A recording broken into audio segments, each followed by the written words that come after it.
I think education is one of the biggest weapons we have to tackle sexual violence, especially at the university. Really, it's such a huge issue that the main question is why not? Why wouldn't you take the course? At Durham, we're very clear that this is all about the conversation. It is something that's being introduced into our induction weeks, it's something that's being introduced through our sports societies, through our student groups, and equally through something like Consent Matters, where every student has the opportunity and is encouraged to take this online course to share the knowledge. Oftentimes students, when you say, I want to talk to you about consent, can find that quite patronizing and think, oh, we know what consent is, and don't recognize that we all come from different backgrounds and beliefs and attitudes, and we need to be on the same page about what consent means and what that looks like in a relationship and what that looks like in society.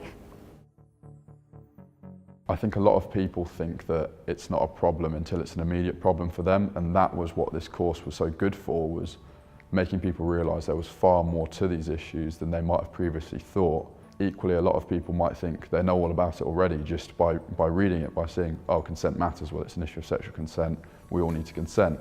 Again, there's so much more to it than just the verbal consent. The most useful feature of the course were the sections that talked about active and passive bystanders. I think one of the biggest things we can do is to help each other at university to avoid these instances. And by explaining how you can be an active and a passive bystander, we can do far more to help each other than if we feel powerless in those situations.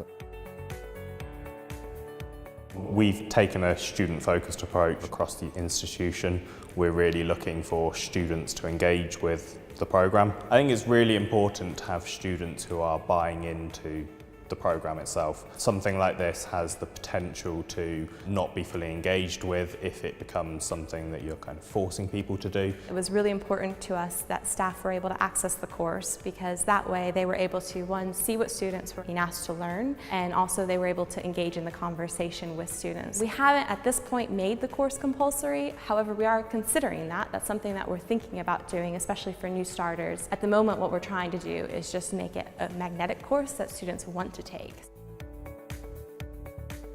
One of the ways that we're encouraging students is through peer encouragement. So we're having student leaders take the course and then talk about the course.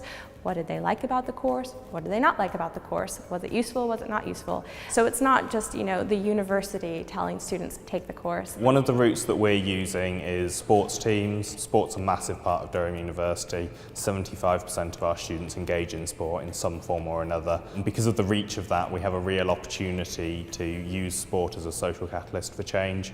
And we've also done things with students and staff to promote the course. So we have visuals that we use on plasma screens, in email, on Facebook, on Twitter, in posters and flyers to remind students that the course is there. And periodically we put out messages to students and staff saying, consent matters, take this course here. So the way we've implemented it is just to kind of flood, if you will, the university with visuals about this course.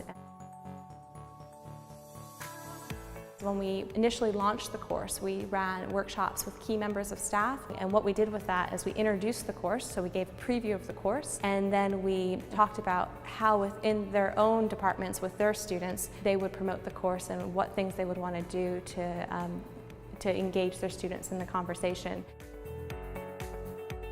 The student reaction has been overwhelmingly positive, and I think a number of students have come up to me after I've given a training event, or I've spoke at a conference, or I've come to a student focus group and said, oh, I took that course and I found it really interesting. Or during the training session, I've mentioned the course and they said, oh, that sounds really good, I'm going to go try that out. The student reaction's been great. I think the strength of the course has been that it started conversations. There are a lot of things that people didn't think they knew before, and they've been talking about it, saying, did you know this? Did you know X part of the course was true? And through that conversation, a lot of people have really started to think about the matter, more so than they maybe would have done having not taken the course. We've not had any overtly negative feedback at this stage, but to gauge whether or not it's impacted people's beliefs, behaviors, attitudes, we haven't done that evaluation piece yet, just because it's still so new to our university. So in the future, we're planning to evaluate the course once we've had it running for a certain amount of time, and we are doing a relaunch for the new academic year, where we're going to look at how we've implemented it, and we're going to put some evaluation measures in place. That way, after a few months, we can go back and evaluate the course again.